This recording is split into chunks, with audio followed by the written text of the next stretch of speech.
Welcome back our channel. Basic ഇലക്ട്രിസിറ്റിയിൽ നമ്മൾ പറഞ്ഞുകൊണ്ടിരുന്നത് ഇതിൻ്റെ ബേസിക് ടേംസും ഓംസ് ലോ വരെയാണ്. ഓംസ് ലോ എന്താണെന്ന് നമ്മൾ പഠിച്ചു കഴിഞ്ഞു. ഊഷ്മാവ് സ്ഥിരമായിരിക്കുന്ന അവസ്ഥയിൽ ഒരു സർക്യൂട്ടിലൂടെ ഉണ്ടാകുന്ന വൈദ്യുത പ്രവാഹം വോൾട്ടേജിന് നേരനുപാതത്തിലും റെസിസ്റ്റൻസിന് വിപരീത അനുപാതത്തിലുമായിരിക്കും.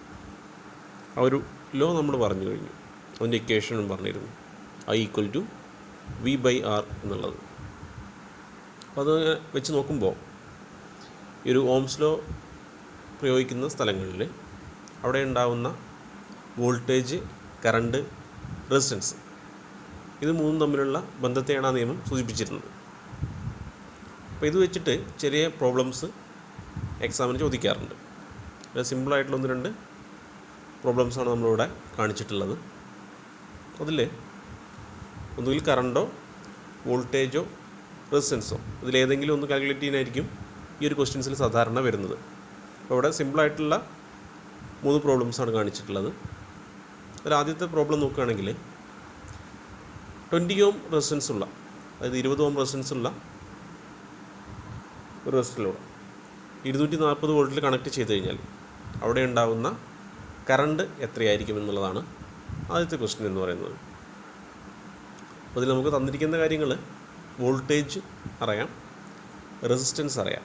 വോൾട്ടേജ് 240 വോൾട്ട്, റെസിസ്റ്റൻസ് 20 ഓം.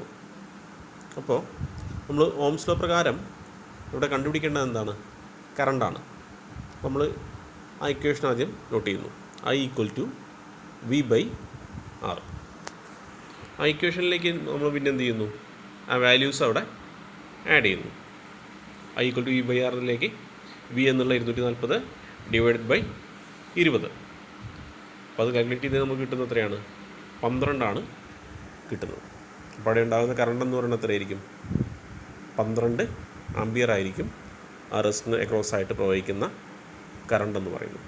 അപ്പോൾ ഈ രീതിയിലാണ് എന്ത് ചെയ്യുന്നത്? നമ്മൾ കറണ്ട് കണ്ടുപിടിച്ചത്. അപ്പോൾ ഈ മെത്തേഡിൽ തന്നെ അടുത്തൊരു പ്രോബ്ലം നോക്കുകയാണെങ്കിൽ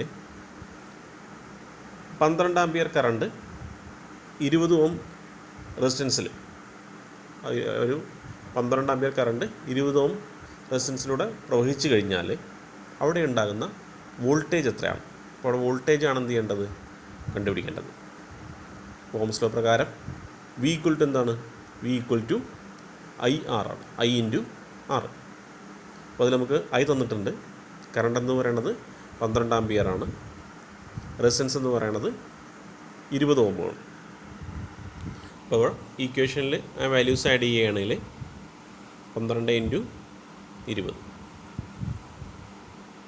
എത്രയാണ് വരുന്നത്? 240 വരുന്നത്. അപ്പോൾ 240 വോൾട്ടാണെന്ന് ആ ഒരു സർക്യൂട്ടിലൂടെ പ്രവഹിക്കുന്ന വോൾട്ടേജ് എന്ന് പറയുന്നത്. അടുത്ത പ്രോബ്ലം നമ്മളതിൽ റെസിസ്റ്റൻസ് കണക്കാക്കാനാണ് പറയുന്നത്. 240 വോൾട്ടുള്ളൊരു സർക്യൂട്ടിൽ 12 ആംപിയർ കറണ്ട് പ്രവഹിക്കുകയാണെങ്കിൽ അവിടെ റെസിസ്റ്റൻസ് എത്രയായിരിക്കും? റെസിസ്റ്റൻസ് നമ്മൾ കാൽക്കുലേറ്റ് ചെയ്യുന്നത് R=V/I. ആ ഇക്വേഷൻ വെച്ചിട്ടാണ് എന്ത് കണ്ടുപിടിക്കുന്നത്? റെസിസ്റ്റൻസ് കാൽക്കുലേറ്റ് ചെയ്ത് നോക്കുന്നത്. അപ്പോൾ ഇവിടെ കറണ്ട് എന്ന് പറയുന്നത് 12 ആംപിയർ തന്നിട്ടുണ്ട്, വോൾട്ടേജ് 240 വോൾട്ട്. അങ്ങനെയാണെങ്കിൽ റെസിസ്റ്റൻസ് എന്ന് പറയുന്നത് R=V/I. ആ ഇക്വേഷനിൽ ആ വാല്യൂസ് ആഡ് ചെയ്ത് കഴിഞ്ഞാൽ 240 /12 കിട്ടുന്ന വാല്യൂ 20 ആയിരിക്കും. അപ്പോൾ 20 ഓമാണെന്ത് അവിടെ ഉണ്ടാകുന്ന റെസിസ്റ്റൻസിൻ്റെ വാല്യൂ എന്ന് പറയുന്നത്. ഇവിടെ ഇപ്പോൾ നിങ്ങൾക്ക് പെട്ടെന്ന് മനസ്സിലാവാൻ വേണ്ടിയിട്ട് ഒരേ പ്രോബ്ലം തന്നെ അതിലെ റെസിസ്റ്റൻസും കറണ്ടും വോൾട്ടേജും കണ്ടുപിടിക്കുന്ന രീതിയിലാണ് ഇവിടെ കാണിച്ചിട്ടുള്ളത്. അപ്പോൾ ഏത് ആയി കഴിഞ്ഞാലും ഇങ്ങനത്തെ വാല്യൂസ് കിട്ടിക്കഴിഞ്ഞാൽ നമുക്ക് എന്ത് ചെയ്യാം? ഏതെങ്കിലും 2 എണ്ണം തന്നു കഴിഞ്ഞാൽ മൂന്നാമതായിട്ട് വരുന്ന വാല്യൂസ് നമുക്ക് എന്ത് ചെയ്യാം? കണ്ടുപിടിക്കാം. അപ്പോൾ ഈ രീതിയിലുള്ള ക്വസ്റ്റ്യൻസ് അസൈൻമെൻറ്റായിട്ട് എന്ത് ചെയ്യാം? അടുത്ത അസൈൻമെൻറ്റ് ക്ലാസ്സുകളിലായിട്ട് തരാം. അപ്പോൾ ആ സമയത്തത് ചെയ്ത് നോക്കുക. അപ്പോൾ ഓംസ് ലോ വെച്ചിട്ടുള്ള സിമ്പിളായിട്ടുള്ള ഈ പ്രോബ്ലംസ് എന്ത് ചെയ്യണം? മനസ്സിലാക്കി വയ്ക്കും. അപ്പോൾ ഓംസ് ലോയിൽ ഇത്രയും കാര്യങ്ങൾ ഓംസ് ലോയിൽ എന്ത് ചെയ്യുക? ഓർത്ത് വയ്ക്കുക. ഓംസ് ലോ പറഞ്ഞതിന് ശേഷം നമ്മൾ നോക്കുന്നത്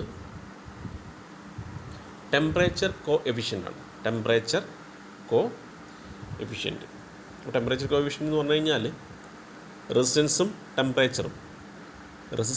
ടെമ്പറേച്ചറും തമ്മിലുള്ള അനുപാതത്തെയാണ് എന്ത് പറയുന്നത് ശരിക്കും ടെമ്പറേച്ചർ കോഎഫിഷ്യൻ്റ് എന്ന് പറയുന്നത്. അതായത് റെസിസ്റ്റൻസും ടെമ്പറേച്ചറും എങ്ങനെ ബന്ധപ്പെട്ട് കിടക്കുന്നു, അല്ലെങ്കിൽ ഒരു റെസിസ്റ്റൻസുമായിട്ടുള്ള അതിൻ്റെ തെർമൽ എഫക്റ്റ് എന്താണെന്നാണ് നമ്മൾ ഇവിടെ നോക്കുന്നത്. ഇപ്പോൾ ഈ ഒരു ടെമ്പറേച്ചർ റെസിസ്റ്റൻസ് തമ്മിലുള്ള റിലേഷൻ നമ്മൾ നോക്കുകയാണെങ്കിൽ, അതിൻ്റെ റേഷ്യോ നോക്കുകയാണെങ്കിൽ അത് നമുക്ക് പൊതുവായിട്ട് 3 പറയാം. 3 രീതിയിൽ ഈ ഒരു ടെമ്പറേച്ചർ കോഎഫിഷ്യൻറ്റിനെ പറയാം.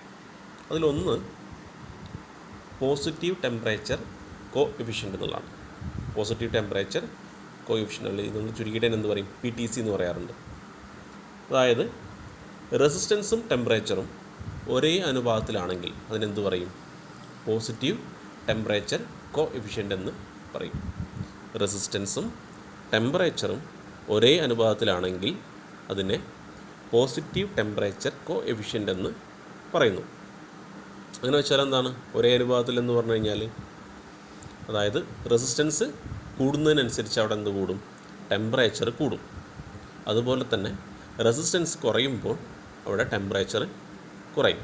അതാണ് ഒരേ അനുപാതം എന്ന് പറയുന്നത്. ഒന്ന് കൂടുമ്പോൾ മറ്റൊന്ന് കൂടുക, അതേപോലെ തന്നെ ഒന്ന് കുറയുമ്പോൾ മറ്റത് കുറയുക. രണ്ടും ഈക്വലായിട്ട് വരുന്നൊരവസ്ഥയ്ക്കാണെന്ന് പറയുന്നത്, അല്ലെങ്കിൽ ഒരുപോലെ ഒരേ അനുപാതത്തിലുള്ളതിനാണ് എന്ത് പറയുന്നത്, പോസിറ്റീവ് ടെമ്പറേച്ചർ കോഎഫിഷ്യൻ്റ് എന്ന് പറയുന്നത്. അപ്പോൾ റെസിസ്റ്റൻസിൻ്റെ ഈ ഒരു സ്വഭാവം കാണിക്കുന്ന, അല്ലെങ്കിൽ റെസിസ്റ്റൻസിനനുസരിച്ചിട്ട് ഈ ഒരു സ്വഭാവം കാണിക്കുന്ന പദാർത്ഥങ്ങളാണ് എല്ലാ മെറ്റൽസും. എല്ലാ ശുദ്ധലോഹങ്ങളും എന്താണ്, ഈ ഒരു സ്വഭാവം കാണിക്കുന്നതാണ്. നമ്മൾ ശ്രദ്ധിച്ചിട്ടുണ്ടായിരിക്കും പല മെറ്റൽസിനും, അല്ലെങ്കിൽ അതിലൂടെ കറണ്ട് കടന്നു പോകുന്ന സമയത്തൊക്കെ, അല്ലെങ്കിൽ ഇലക്ട്രിക് ഉപകരണങ്ങൾ പലതും വർക്ക് ചെയ്യുന്ന സമയത്ത് അത് കുറച്ച് കഴിയുമ്പോൾ അതിൽ ഹീറ്റ് അനുഭവപ്പെടും, ചൂട് അനുഭവപ്പെടുന്നതായിട്ട് തോന്നിയിട്ടുണ്ടാകും. ഇലക്ട്രിക് ഉപകരണങ്ങളോ അല്ലെങ്കിൽ ഇലക്ട്രോണിക് ഉപകരണങ്ങൾ പ്രവർത്തിക്കുമ്പോൾ പല ഉപകരണങ്ങളും വർക്ക് ചെയ്യുമ്പോൾ നമുക്ക് എന്തുണ്ടാവും, വർക്ക് ചെയ്യുന്നതിനനുസരിച്ചിട്ട് അവിടെ ഒരു ഹീറ്റ് അനുഭവപ്പെടുന്നുണ്ട്. അപ്പോൾ ഇത് ഇതിൻ്റെ ഫലമായിട്ടുണ്ടാകുന്ന ഹീറ്റാണ്, ഇതൊരു റെസിസ്റ്റൻസിൻ്റെ ഫലമായിട്ട് അവിടെ ഉണ്ടാകുന്ന ഒരു ഹീറ്റാണ് അവിടെ ഉള്ളത്. അപ്പോൾ അതുകൊണ്ടാണ് അവിടെ ഹീറ്റ് പ്രൊഡ്യൂസ് ആയത്. റെസിസ്റ്റൻസ് കൂടുന്ന സമയത്ത്, അപ്പോൾ പോസിറ്റീവ് ടെമ്പറേച്ചർ കോഎഫിഷ്യൻ്റ് എന്ന് പറഞ്ഞാൽ എങ്ങനെയാണ്, റെസിസ്റ്റൻസ് കൂടുന്ന സമയത്ത് ഹൈ റെസിസ്റ്റൻസ് ആകുമ്പോൾ അവിടെ ചൂടും എന്തായിരിക്കും, കൂടുതലാകും. റെസിസ്റ്റൻസ് കുറയുമ്പോൾ അവിടെ ചൂടും കുറയും. നമുക്ക് ലാബിൽ ചെയ്യുമ്പോൾ ഈ തെർമൽ എഫക്റ്റൊക്കെ എന്ത് ചെയ്യാം, റെസിസ്റ്റൻസിൻ്റെ അനുസരിച്ചിട്ട് നമുക്ക് ചെക്ക് ചെയ്ത് നോക്കാം. അല്ലെങ്കിൽ ലാബിൽ ചെറിയ പരീക്ഷണങ്ങൾ നടത്തിയിട്ട് എന്ത് അറിയാൻ പറ്റും, എങ്ങനെയാണ് ഈ തെർമൽ എഫക്റ്റ് അതിനെ എഫക്റ്റ് ചെയ്യുന്നതെന്നുള്ളതൊക്കെ വളരെ സിമ്പിളായിട്ട് നമുക്ക് എന്ത് ചെയ്യാം, ഒരു സാധാരണ ഒരു ബൾബ് വെച്ചിട്ടൊക്കെ എന്ത് ചെയ്യാൻ പറ്റും, മനസ്സിലാക്കിയെടുക്കാൻ സാധിക്കും. അപ്പോൾ അത് ലാബുകളിൽ എന്ത് ചെയ്യാം, ആ പ്രവർത്തനങ്ങൾ ചെയ്തു നോക്കാം. അപ്പോൾ PTC എന്താണെന്നുള്ള കാര്യം മനസ്സിലാക്കി വയ്ക്കുക. ഇനി NTC, negative temperature coefficient. Negative temperature coefficient അഥവാ NTC എന്ന് പറയുമ്പോൾ അവിടെ റെസിസ്റ്റൻസും ടെമ്പറേച്ചറും എങ്ങനെയാണ്, വിപരീത അനുപാതത്തിലാണ്. റെസിസ്റ്റൻസും ടെമ്പറേച്ചറും തമ്മിൽ വിപരീത അനുപാതത്തിലാണെങ്കിൽ അതിനെന്ത് പറയാം, നെഗറ്റീവ് ടെമ്പറേച്ചർ കോഎഫിഷ്യൻ്റ് എന്ന് പറയാം. അതായത് നെഗറ്റീവ് ടെമ്പറേച്ചർ കോഎഫിഷ്യൻ്റ് എന്ന് പറയുമ്പോൾ എന്തായിരിക്കും, ഒന്ന് കൂടുമ്പോൾ മറ്റത് കുറയുന്ന അവസ്ഥ. അതായത് റെസിസ്റ്റൻസ് കൂടുമ്പോൾ ഇവിടെ എന്തുണ്ടാവും, ടെമ്പറേച്ചർ കുറയും. റെസിസ്റ്റൻസ് കുറയുന്ന സമയത്ത് ടെമ്പറേച്ചർ കൂടും.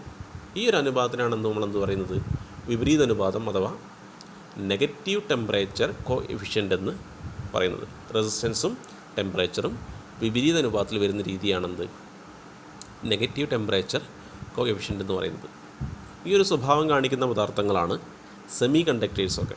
നമ്മളിതിനു മുമ്പ് പദാർത്ഥങ്ങളുടെ സ്വഭാവം പറഞ്ഞപ്പോൾ വൈദ്യുതി കടത്തിവിടുന്നതിനനുസരിച്ച് പറഞ്ഞപ്പോൾ നമ്മൾ പറഞ്ഞിരുന്നു, വൈദ്യുതി ഭാഗികമായിട്ട് കുറഞ്ഞ രീതിയിൽ കടത്തിവിടുന്ന പദാർത്ഥങ്ങളെയാണ് എന്ത് പറയുന്നത്, സെമി കണ്ടക്ടേഴ്സ് എന്ന് പറയുന്നത് നമ്മൾ പറഞ്ഞിരുന്നു. അപ്പോൾ അത്തരം പദാർത്ഥങ്ങളും അതുപോലെ തന്നെ ഇൻസുലേറ്റേഴ്സൊക്കെ, വൈദ്യുതി തീരെ കടത്തിവിടാത്ത പദാർത്ഥങ്ങളൊക്കെ എന്താണ്, നെഗറ്റീവ് ടെമ്പറേച്ചർ കോഎഫിഷ്യൻ്റ് കാണിക്കുന്ന പദാർത്ഥങ്ങളാണ് റെസിസ്റ്റൻസിൻ്റെ. എക്സാമ്പിൾസ് ഇവിടെ കാണിച്ചിട്ടുണ്ട്. സെമി കണ്ടക്ടേഴ്സ്, ഇൻസുലേറ്റേഴ്സ്, ഇലക്ട്രോലൈറ്റുകൾ, ഇവയ്ക്കൊക്കെ നെഗറ്റീവ് ടെമ്പറേച്ചർ കോഎഫിഷ്യൻ്റിൽ പ്രവർത്തിക്കാനുള്ള കഴിവാണ് ഉള്ളത്. ഇനി അടുത്തൊരു പോയിൻ്റ് നോക്കുകയാണെങ്കിൽ സീറോ ടെമ്പറേച്ചർ കോഎഫിഷ്യൻ്റ് എന്ന് പറയും. സീറോ ടെമ്പറേച്ചർ കോഎഫിഷ്യൻ്റ് അഥവാ ZTC എന്ന് ചുരുക്കി പറയാം. അപ്പോൾ ഇവിടെ എന്താണ്, സീറോ ടെമ്പറേച്ചർ ആകുമ്പോൾ എന്തായിരിക്കും, പോസിറ്റീവ് നെഗറ്റീവ് നമ്മൾ കറക്റ്റായിട്ട് മനസ്സിലാക്കി. അത് ഈക്വലായിട്ടുള്ള റേഷ്യോയിലും ഓപ്പോസിറ്റുള്ള റേഷ്യോയിലും വന്നിരുന്നു. അപ്പോൾ ഇവിടെ എന്തായിരിക്കും വരുന്നുണ്ടായിരുന്നത്, temperature not affected with resistance. അതായത് റെസിസ്റ്റൻസിൽ ടെമ്പറേച്ചറിൻ്റെ ഒരു സാന്നിധ്യം അല്ലെങ്കിൽ റെസിസ്റ്റൻസുമായിട്ട് ബാധിക്കാത്ത ഒരവസ്ഥയ്ക്ക്. റെസിസ്റ്റൻസിൽ വരുന്ന മാറ്റം ടെമ്പറേച്ചറിനെ ഒരു വിധത്തിലും ബാധിക്കുന്നില്ലെങ്കിൽ അതിനെന്ത് പറയും? സീറോ ടെമ്പറേച്ചർ കോഎഫിഷ്യൻ്റ് എന്ന് പറയും. അവിടെ റെസിസ്റ്റൻസ് കൂടിയാലും കുറഞ്ഞാലും അവിടെ എന്തിനെ ബാധിക്കില്ല അത്, അല്ലെങ്കിൽ അതിൻ്റെ ഫലമായിട്ട് ടെമ്പറേച്ചറിലൊരു വ്യത്യാസം വരാത്തൊരവസ്ഥയ്ക്കാണ് എന്ത് പറയുന്നത്? സീറോ ടെമ്പറേച്ചർ കോഎഫിഷ്യൻ്റ് എന്ന് പറയുന്നത്. സാധാരണ ഈ ഒരു സ്വഭാവം കാണിക്കുന്നത് ചില അലോയ്സാണ്, ലോഹ സങ്കരങ്ങളാണ് എന്ത് ചെയ്യുന്നത് ഈ ഒരു സ്വഭാവം കാണിക്കുന്നത്. അപ്പോൾ അതിന് ഉദാഹരണമാണ് ഇവിടെ എഴുതിയിട്ടുള്ളത്. കോൺസ്റ്റൻറ്റൈൻ എന്നുള്ള പദാർത്ഥം, അതായത് കോപ്പറിൻ്റെയും നിക്കലിൻ്റെയും ഒരു സങ്കരമാണെന്ത് ഈ കോൺസ്റ്റൻറ്റൈൻ എന്ന് പറയുന്നുള്ള പദാർത്ഥം. ഈ പദാർത്ഥത്തിൽ എന്ത് കാണിക്കുന്നത്? ഈ ഒരു സീറോ ടെമ്പറേച്ചർ കോഎഫിഷ്യൻ്റിൽ സ്വഭാവം കാണിക്കുന്ന പദാർത്ഥങ്ങളാണ്.